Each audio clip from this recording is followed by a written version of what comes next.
but she's the associate director at Delta and at NC State. I think I'll turn it over to her now, and she'll be sharing increasing student-to-student engagement utilizing forums more effectively. Excellent. Thank you, Emery. I remember meeting Emery, I think, when he was still in the public schools. That's correct. Probably about, if I think about it, like 12 years ago. And she's still talking to me. Yes. And then we ended up both in higher ed. I mean, it's all sorts of very cool and crazy. So my name is Bethany Smith. I will try to look at the camera. I'll do my best to do that. And I am the Associate Director for Instructional Technology Training here at Delta at NC State. So my goal is to really help and facilitate faculty to use technology more effectively in their online and in-person classes. And today, what we're really going to be focusing on is this idea of how do we increase students talking to each other and using something that already exists inside of our LMS, which is our forums or our discussion boards. Went too fast. So our questions to explore. So we're really looking at how do I write more effective forum questions? How do I actually get my students to use these forum questions and talk to one another? And then what are some of the different things that exist inside my learning management system to help make this possible? So I'm going to kind of start with this idea of student-to-student interaction. So when we're looking at designing online courses, we like to think of a balance of these three things. So we like to think about student-to-instructor interaction. So how are students interacting with the instructor through feedback, through office hours, through all the different ways that you as an instructor will interact with your students online. We truly believe that in a good online course, it's not a correspondence course, right? Students are getting feedback throughout their experience. And then how are they interacting with the content? What are some ways to increase that content interaction? Over time, there have been lots of different ways that we've thought about adding content, not just putting documents up there, but adding videos and increasing that. And then the last thing, and the thing that we're going to focus on the most today, is how do we get the student-to-student interaction? And that's really what I think is key to that online course. And how do we really get students to talk to one another so that they can be more in depth with the content? And we're really primarily going to focus on forums. There are lots of tools out there that allow you to be able to have students interact with one another, but sometimes they're not in our LMS. And sometimes you forget that, or you're like, oh, discussion forums, that's so like 5 years ago. Well, they're existing, they're there, there's something that we should be taking advantage of. So how do we make them better and not the, oh, I have to post to a forum again, and then I have to respond to somebody else's post on Wednesday, and then nobody's really gonna read it, and then that's my participation grade, right? Like, how do we actually make these be something that are worthwhile for our students to be able to use? So we're going to brainstorm in the chat a little bit. And what problems or issues do you currently have with forums? So if you take a moment and go into the chat and put in what are some of the problems or issues that you currently have with forums?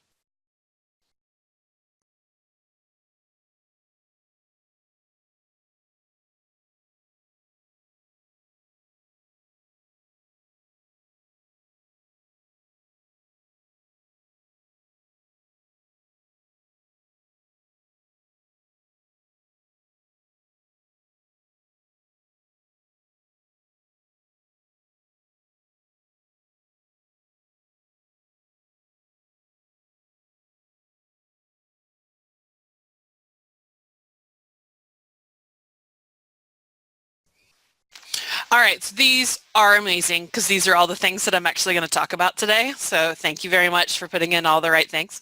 But especially, right, so if we're looking through some of these different chats, you know, first of all, we see faculty asking these close-ended questions. We're going to look at those different questions. Or the students just respond to the prompt and then don't have any discussion with other people. They wait until 11:59 to post the day that it's due. And then everybody posts at the same time, so there's no way you could have any real discussion. Grading. Right? So I worked with a faculty member recently that we were adding more interaction to her online course, and she's like, Bethany, I have 100 students in my online course and I teach 2 other classes. Like, how do I grade that?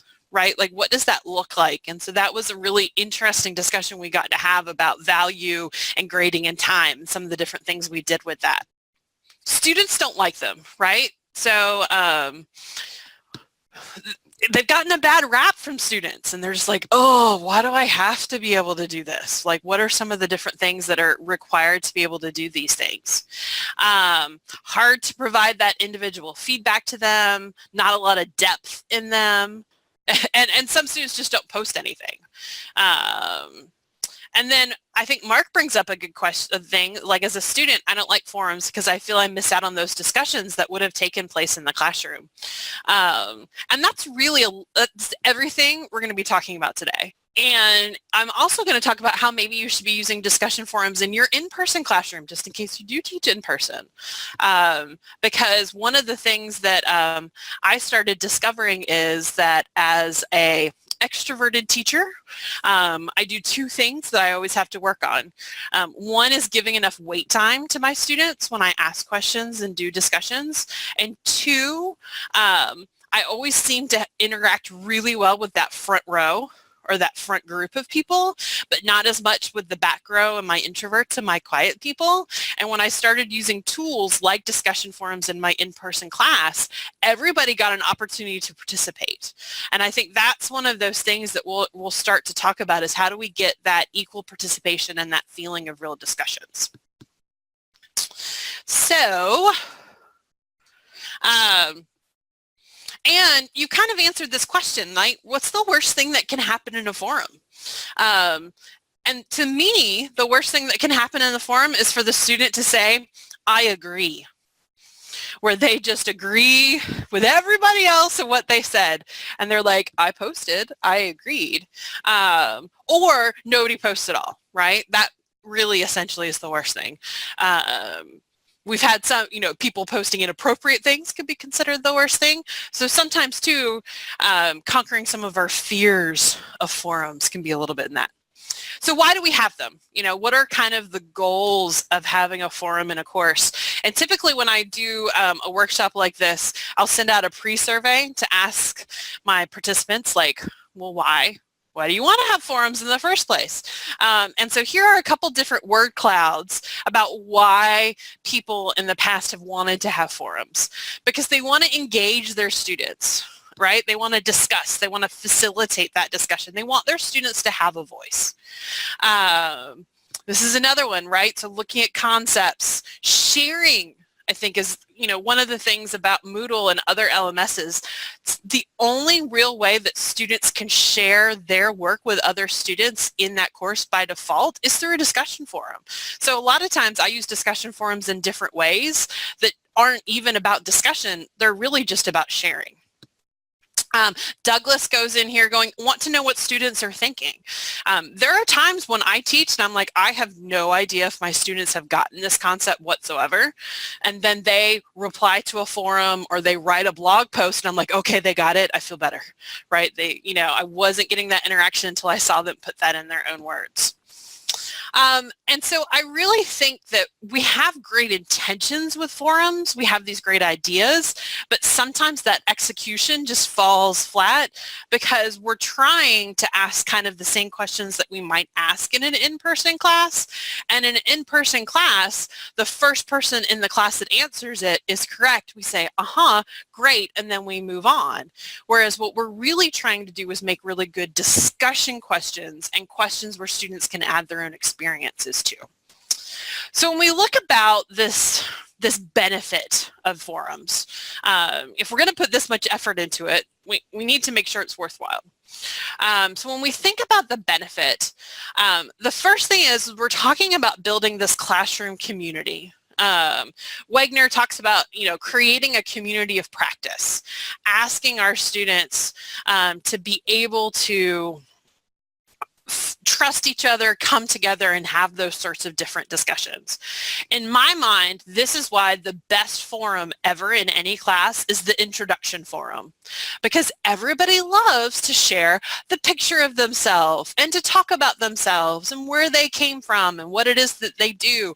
And then people, a lot of times, participants will do more than one response because they're like, oh yeah, I go there too, or that's where I grew up, or that's where I did those things. And it's an opportunity to really start building that community. So how do we get all of our discussion forums to be as interesting as that introduction discussion forum?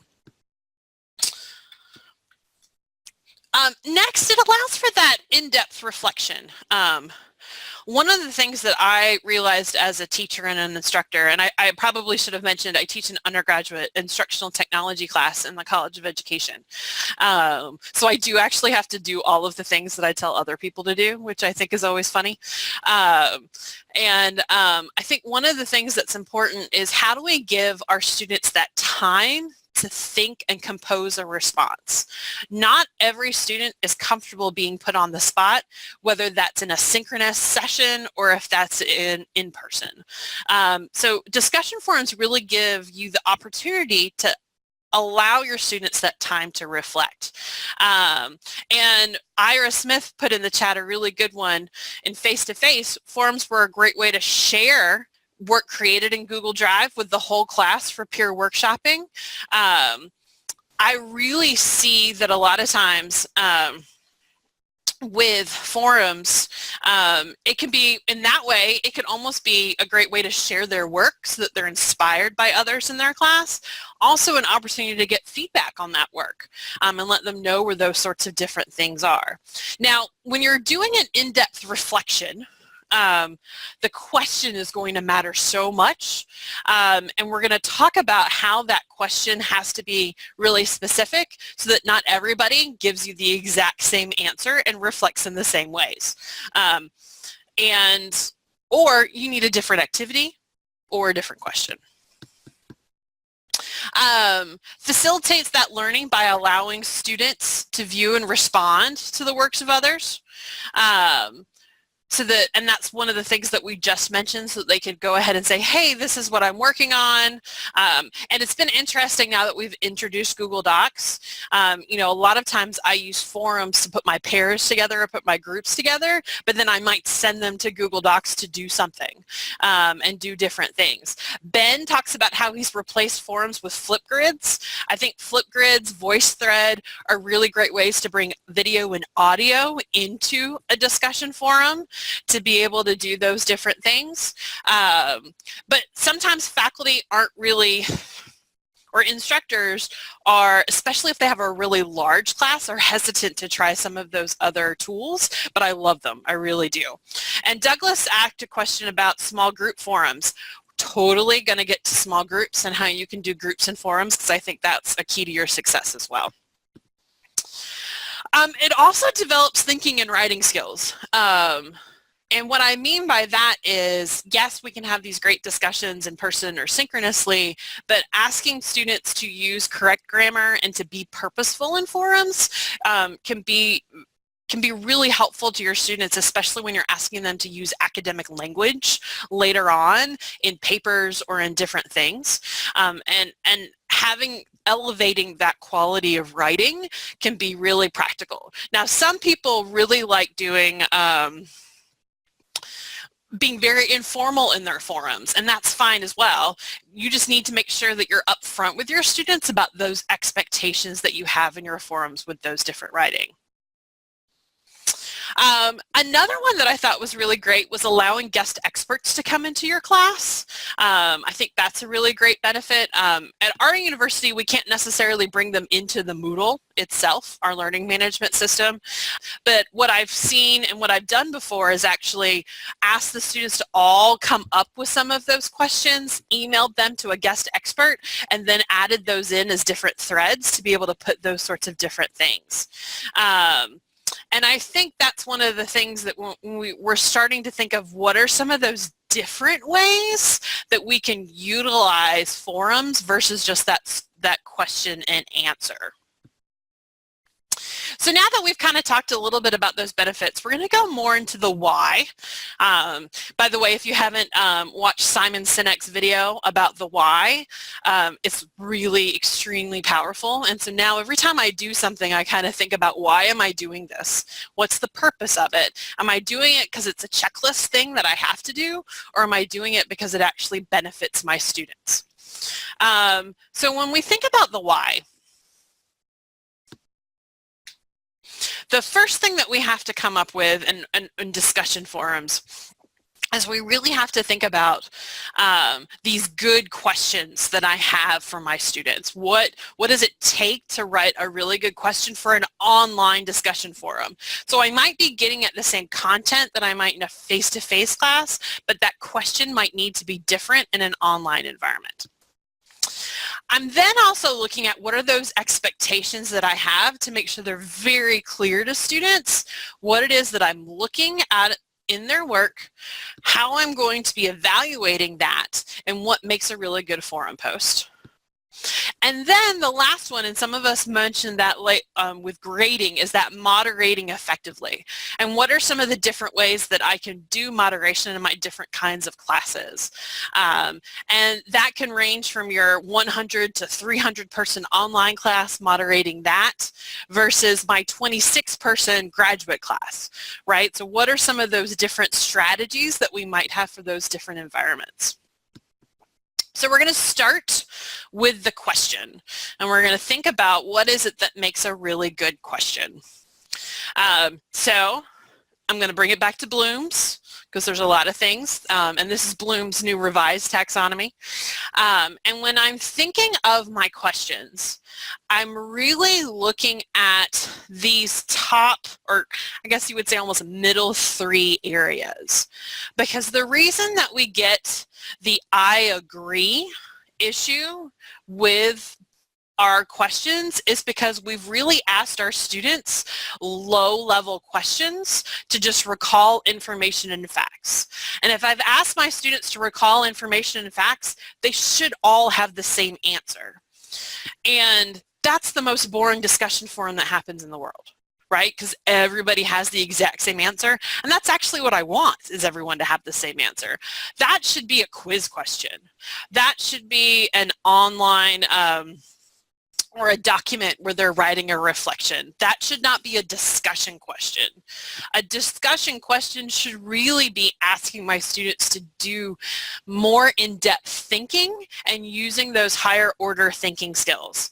So if you're like me, and when I create some of these different things, I Google Bloom's taxonomy to get the right words, just like when I'm writing my learning objectives. So I really want them to look at, all right, so contrast, examine, support or critique. These are all really important words that we can have in our discussions to make much better questions. And we're going to do an activity in a little bit where we kind of look at some bad questions and rewrite them to make them better. We want to make sure that we're staying away from that how and making sure that we're really using words like describe and explain in our questions. We're trying to avoid those purely factual answers, right? So I've been listening to a lot of Hamilton lately. My 11-year-old son loves it, which I'm very proud of. My husband does not, because he's a Thomas Jefferson fan. But, you know, so there's a lot of questions that come up, and it's like some of those things that come up in Hamilton, those are factual questions or factual answers. rather than asking for why those sorts of different things may have happened or perspectives on why those sorts of different things happened. Yes and no questions. And one of the things that we really fall into the trap of is not necessarily yes or no questions. It's really leading questions that become really much more problematic. So instead, we kind of want to ask questions that solicit that relevant personal opinion and personal experience.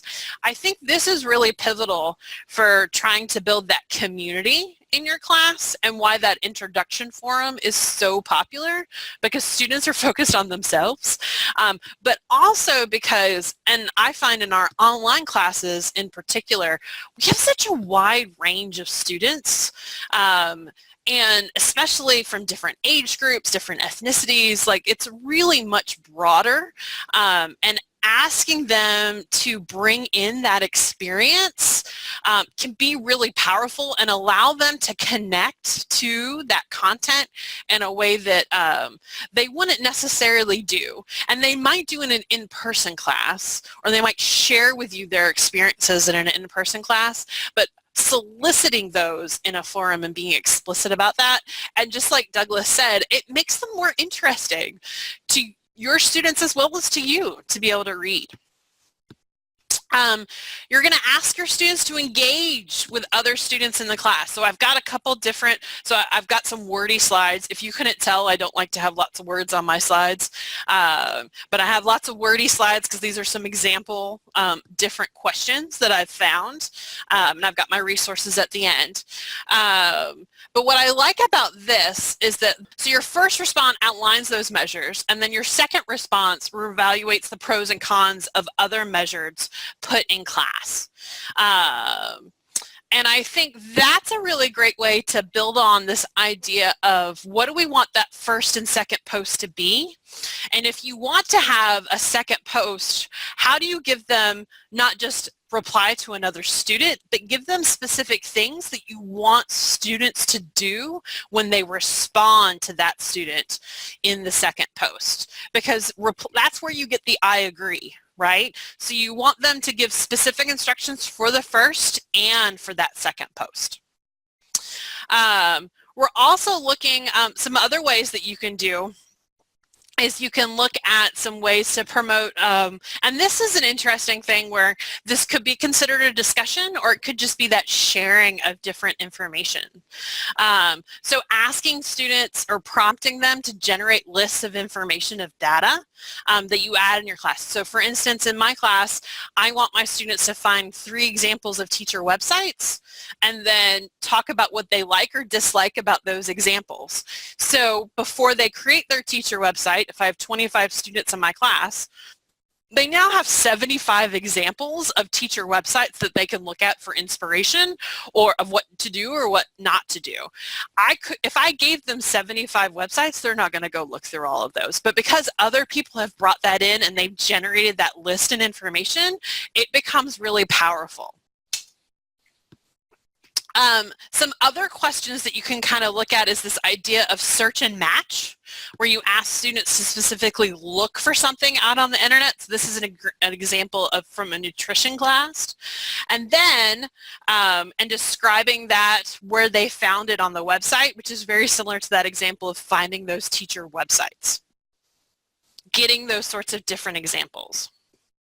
Now, a lot of us and a lot of the students that I find is that we want them to read an article and then respond to questions about the article in the discussion forum and then respond to one other person.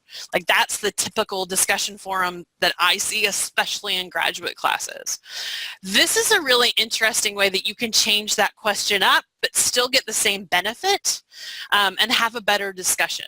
So this is where they read this article, they write their critical evaluation of the article, and that's an example somebody brought up that they use what's called a Q&A forum, which we'll talk about, that's available in Moodle, might be available in your learning management system as well, that allows for students not to see other people's posts until they've posted. So you might have everybody have some simple, they might have the same reaction that way, but their part 2 might be different, right? Where they have to find 2 sources that support their evaluation, They have to give a summary of those two sources and explain why they believe those sources are credible and why they think the author should have included those sources in there. And that way you're asking students to go ahead and bring in more data, more information into the discussion, but they're also having to find that information that supports their way of thinking and to prove why they're thinking that way. This is an example of doing a question that's really looking at what we are able to see for starting to look at group works or project proposals and getting feedback. So having students be able to get an opportunity to get feedback on their ideas for their projects, which we might typically do in an in-person class. This one's interesting because it's got several different parts. When I work with faculty and we do this, we talk about how often do we have to put separate due dates for the different parts, how much of it, and I think sometimes that depends on the level of your class or how many students you have in your class. But part one, posting that topic idea, using a template that's attached about what your topic idea has to be. I think that's important, so you can't just say, using my prior example, my topic idea is Hamilton. Well, no. I have to have some really specific things that go with this so that people can provide accurate feedback. And then I really love this part 3 on this one, where there's 2 potential research questions that they might consider in the course of their project.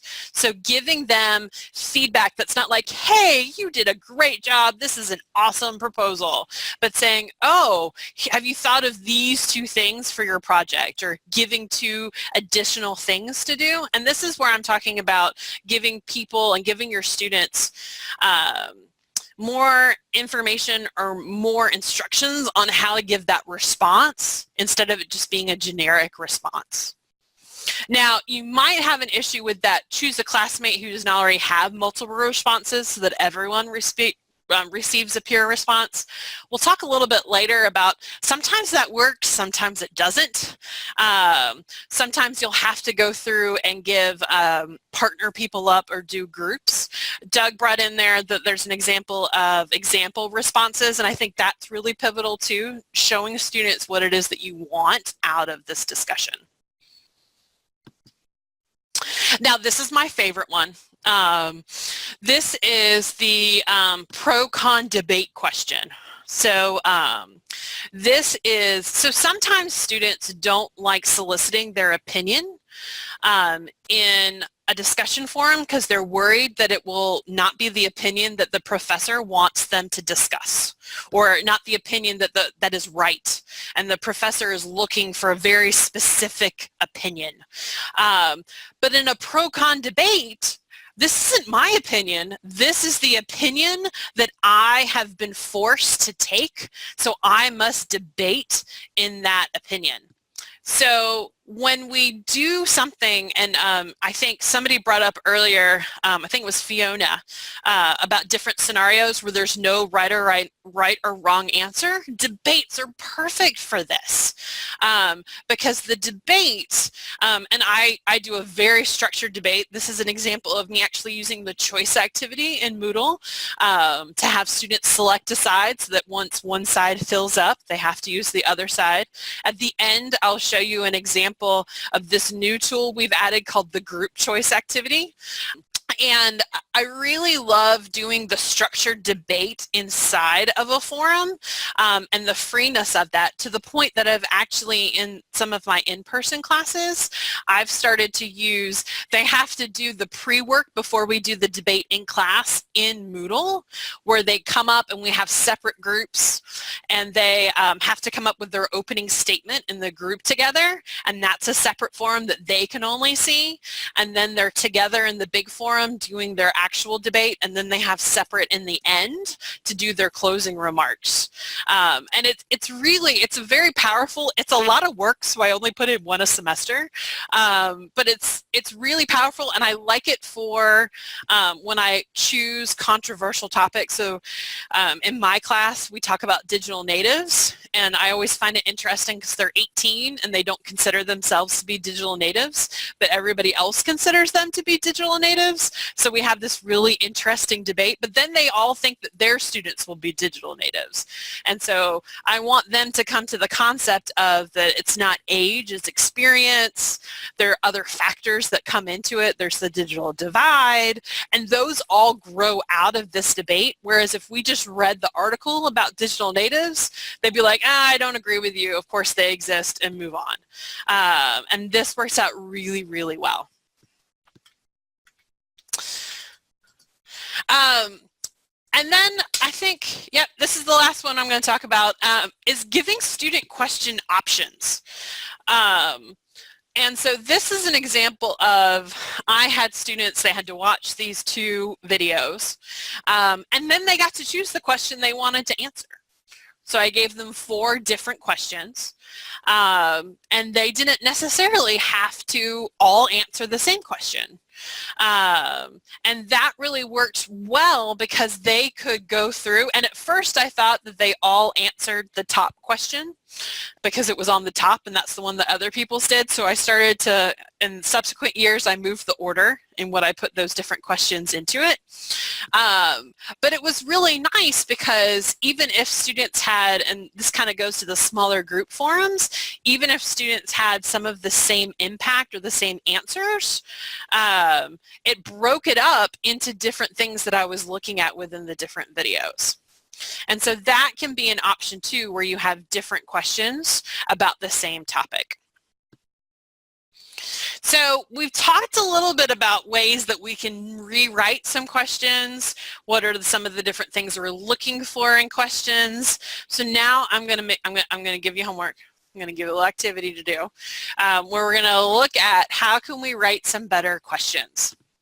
So this is the question that I am going to ask you to rewrite. It's based on a reading. This is an actual question from somebody that published an article on this that I'll put in.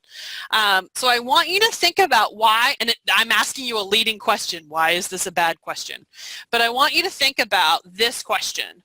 Based on the results of this study and the lecture video, are you surprised to discover that the United States has 2 large gaps in education, the gap within the country and the gap internationally? So I'm going to turn my mic off, give you some time to discuss what is wrong with this question and think about what you would change in it.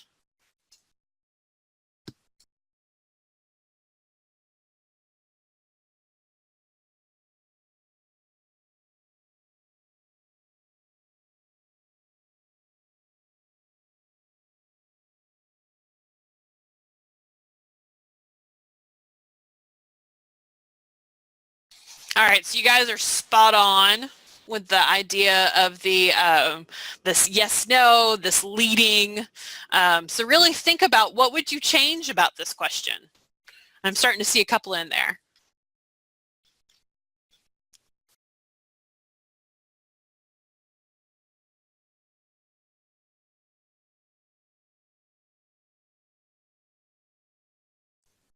Ooh, so we've got some great ones in the chat. So we're talking about what are the causes of the gap and what are those possible solutions. Making it more open-ended. What do you find most surprising about the results, right? Was there anything that surprised you about the results? And maybe surprised, I saw that surprised could be a relative thing. You know, what were some interesting things that you found, or what was something of note that you found when you read this article?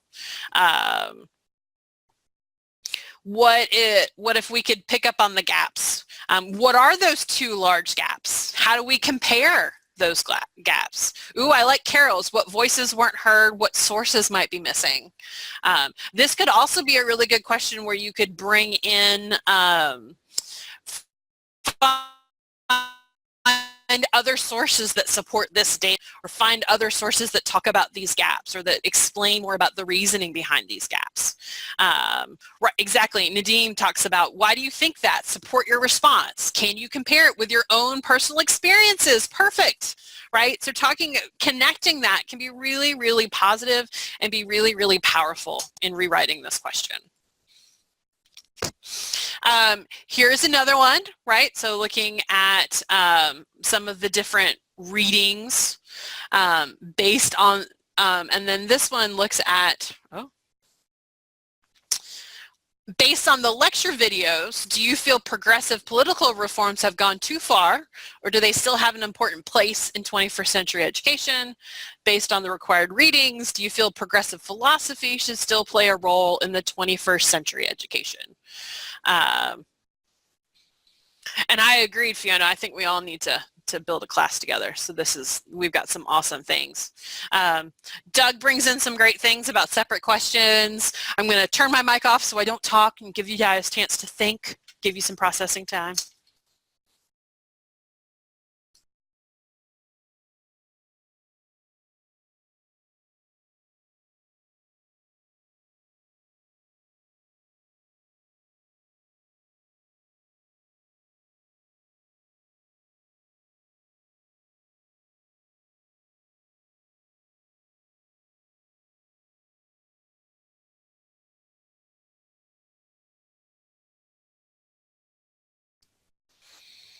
All right, so we're getting some really great responses.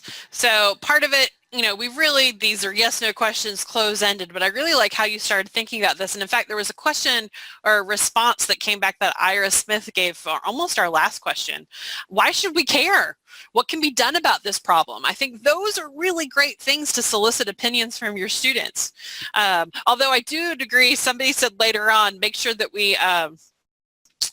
we know our students and they have enough information before they start soliciting their opinions. But I really like how this is too many questions. How do we separate those questions out? Sometimes we feel like we have to put so many questions in the discussion forum to compensate for that 6 hours worth of talking we should be doing or interacting that might happen or 3 hours that might happen in an in-person class. So I think we've really got some opportunities to make sure that looking at the how, the why, the references, those personal experiences that Ira brings or that Nadine brings up, looking at maybe a scenario with a narrative that asks them to respond, looking at, I like this. Ira brings up there's a missed opportunity for comparing and contrasting. I think those are the things that we need to be thinking of and pushing when we're thinking about how do we write better questions, because this question, the first time you read it or you're like, oh yeah, that it's getting at what it is that I want them to talk about. And what I love is that and I'll go back just a question, and I'll be sharing this slide deck at the end. But the person that used these were the actual questions he had in class. And he wrote this whole blog post about how he had these questions in class and they were bad and he wasn't getting what he wanted out of it, and how he had to rewrite them and what he ended up doing and his process. And I applaud him for being really open about that whole process in there. And Douglas brings up a great point about the critiquing the question might make a good question itself, right? So asking students to rewrite those. So we've gone through what it takes to rewrite those questions, thinking about different ways we can do them. Why don't we think about, all right, so now how do we actually deploy this? Because sometimes as an instructional designer myself, I have these really nice lofty goals of this course and these things that we can do and improve to go through and do those sorts of different things. And then we go to implement it. It's like, oh my gosh, that's so hard. Nobody's ever actually going to be able to do that. So how do we become practical with our moderation and grading with some of these different forums? So we're going to be talking about who moderates in the class, right? So who do you have moderating? And what does good moderation look like? And as part of that, I think somebody brought up rubrics earlier, and helping students understand those sorts of different expectations. So this is another great quote, and this kind of looks at this idea of almost duplicating what we do in an in-person class where we really talk to that first row, but really not waiting until everybody's posted before we respond. So this is the concept of encouraging discussion by really responding to the first couple people that respond in the discussion forum as a way to kind of thank the first couple people that respond, but also show that you value that response, and that giving your input in there, and then modeling kind of what some interesting responses could quite be. Now this, like all of the things that we talk about, depends on the context of your class. But what I like about this is that I really want to start encouraging students to start posting, not at 11:55 when something's due at midnight, but really posting things earlier and getting things in there and starting to encourage that. And what are some ways that we can encourage that through moderation?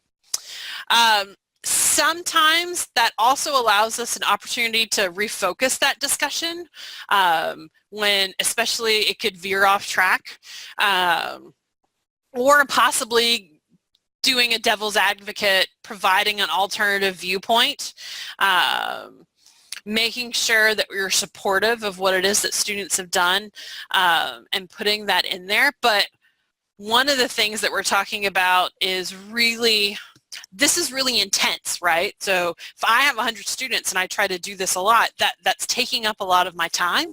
So we'll be talking about how we balance that.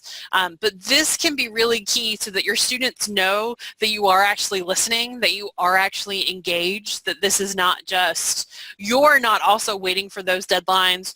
Or there's multiple times that I get feedback from students like, I didn't even think my professor was in my class this whole semester until I got my grades back. So providing those this is a really great way to even show your student to instructor interaction in the course.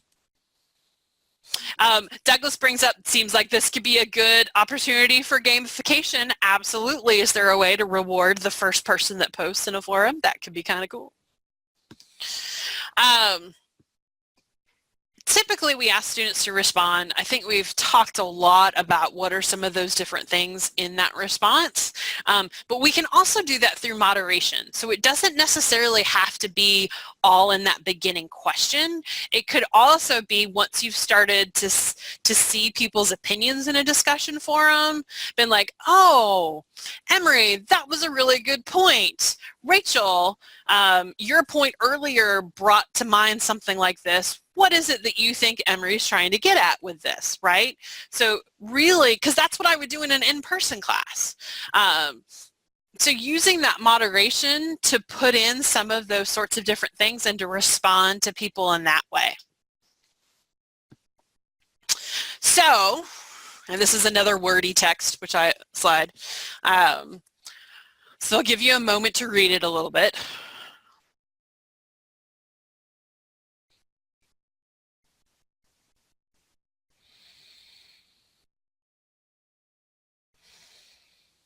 So there's a lot going on in this slide. The first thing is looking at facilitation teams.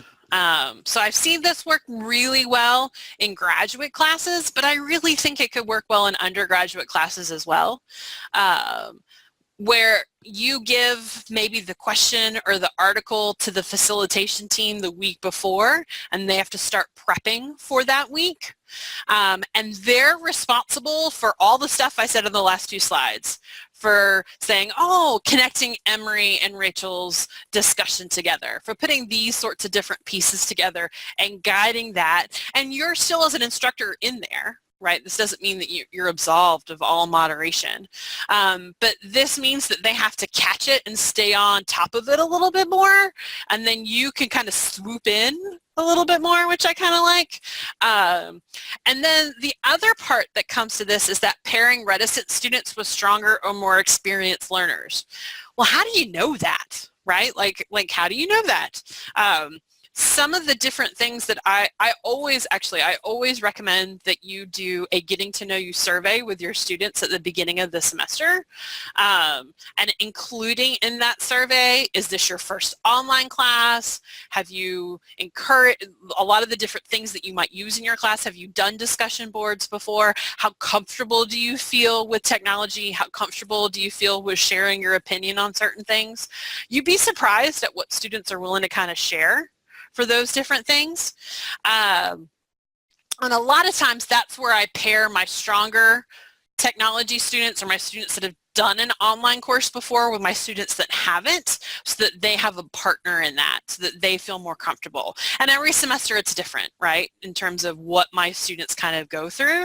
And I like what Jennifer just said. It might change their perception of instructors' moderation. So what having to take that role on may really help them understand, oh, this is why this is important. I understand this more, and this is really hard, and I appreciate when my instructor does this in my class.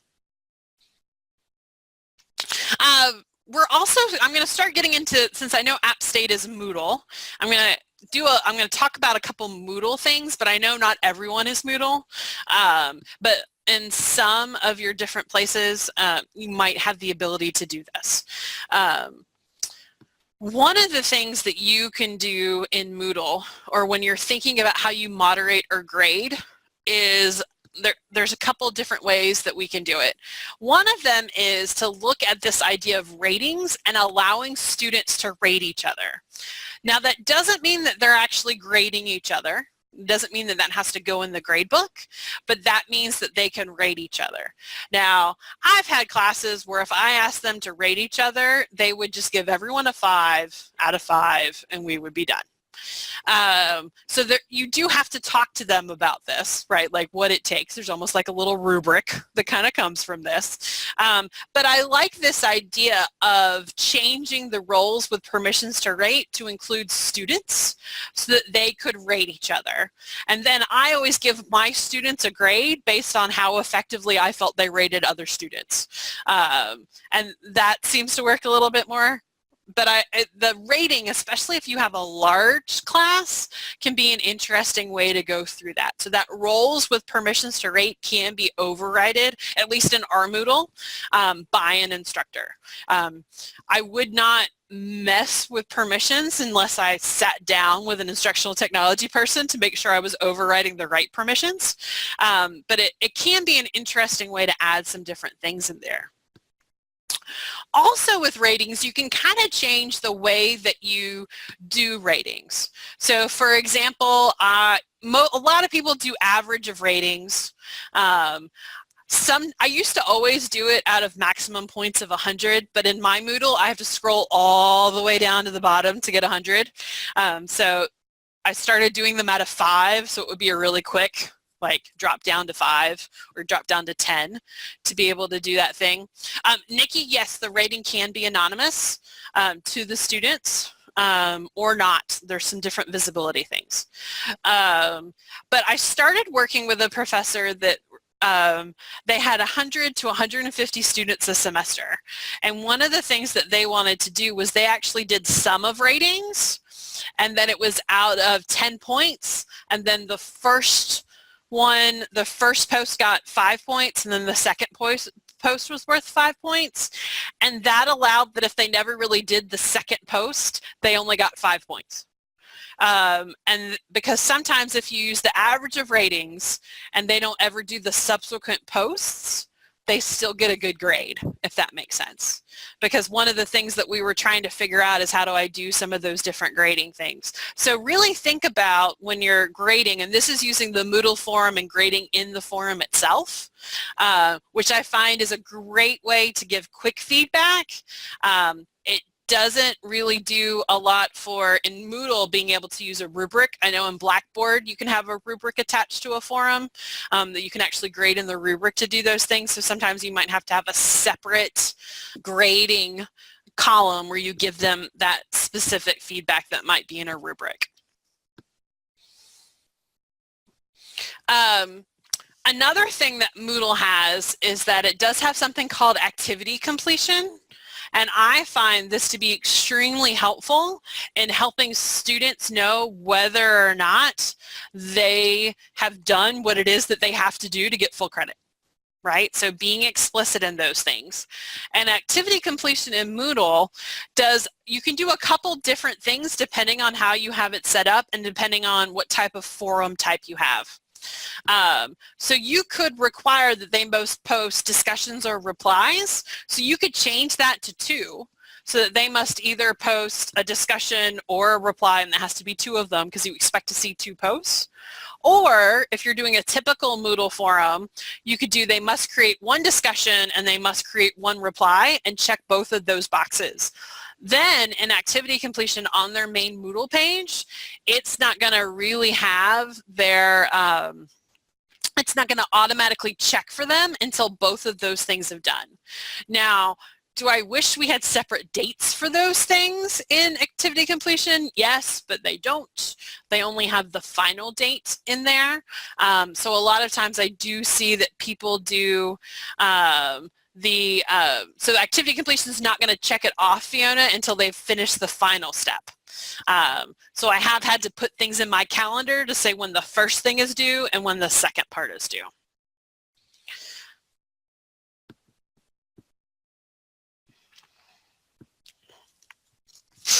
So we've got about 8 minutes left.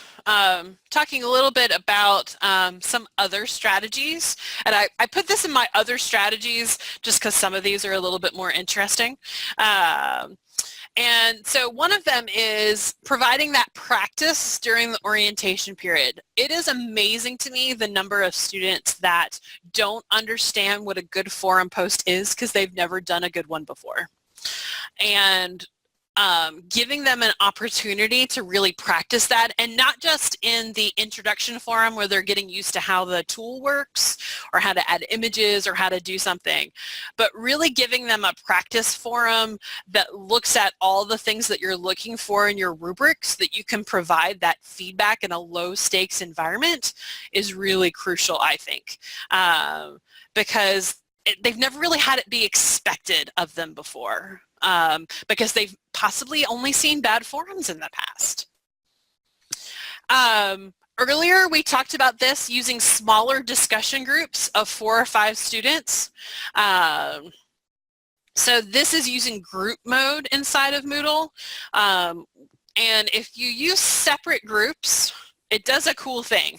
So what it does is your students, you only have to create 1 forum, and then your students only see the students in their group, but you can see everybody. So you can see all of the posts, and you don't have to go to the different forums and have 4 forums in your gradebook. If you're grading it, you only have 1. And this is really, really great if you've got a larger class and because sometimes you get that long list of questions and answers, and it's so overwhelming that no discussion can really happen. So I'm asking the same question in every single group. It's just that they can't see the other groups. They can only see their 4 or 5 students. Now this is a new thing that is an add-on to Moodle that we added at NC State, and this is kind of my favorite thing in the world, because what I used to do is use the choice activity to make my groups, and then I'd have to go in and make groups, and the group choice activity automatically makes groups based on choices. So now I don't even have to do that step anymore. And we just implemented it like a month ago. I'm doing it, I'm working with a summer course and going through and doing some of those sorts of different things. And that's a really, really nice thing to be able to do to automatically create groups. Another technical thing that you can do in Moodle that I believe is available in some other products is using something called a Q&A forum. Now, this is the type of forum where you cannot see what other students have said until you've posted. So it requires the Q&A forum, forum type. One, letting students know that is important so that they know that something's not going on, that they can't see others until they post. And then what I like about this is that you can use the Q&A forum for that initial post, and that response post, you can now have your regular discussion even though it's a Q&A forum. It does do the long threaded discussion, which I tend to like a little bit better rather than the individual discussion posts, and you do have to add a question first before. So when you copy a course over, I always forget that your discussion forums, your answers or different things you may have put into the discussion forums don't copy over. You always have to make sure that you go through and do that. And so in this one, you have to make sure that you add that new question. Now, this is one that I found an instructor using that I thought was really interesting. And I think this would be really great for some of your more reflective classes, and especially your graduate classes, where you have students. So this started because I worked with an instructor that was, students were complaining, and this was years ago, that Moodle was timing out, or they didn't have good grammar, and they just wanted their students to write in Microsoft Word their discussion forum answers and then copy and paste that into Moodle, which created some interesting formatting things if you've ever done that. But what was nice about it is that at the end, their students had a document that had every single thing that they had posted in Moodle. And the faculty member took advantage of that by asking them to assess that all of their discussion posts for the semester and then submit that as an assignment at the end of the semester. And then the professor graded not only the self-assessment, but their participation throughout the semester, and that was what their participation grade was. And that was fascinating to me because that meant they didn't have to grade, they didn't grade individual posts. They still moderated. It's just that when they looked at that grade, they looked at it all holistically at the end of the class. One other way that I've seen an instructor do this is that they've said to students, I am only going to grade 2 discussion forums in the class, and you're not going to know which ones that I grade until the end. And at the end, I will let you know which ones I grade, and those will be put in the grade book so that everybody puts forth a good effort, but then they kind of cherry pick which ones they do. So it's kind of thinking about it in different ways. It could be interesting. So a lot of, I wish I could say I came up with all of these ideas, but I'm a good teacher. I find good resources on the internet. So I've got some references. So after I share out this presentation, you'll be able to actually click on these to be able to see these sorts of different things. I'm a big fan of free use or Creative Commons, so all of the images were referenced in that way. And I want to thank you for being with me today. I am on Twitter. If you are, feel free to tweet at me, or if you've got any other questions, feel free to add them in the chat here or send me an email. Thanks. Fantastic job, Bethany. Thank you so much for sharing.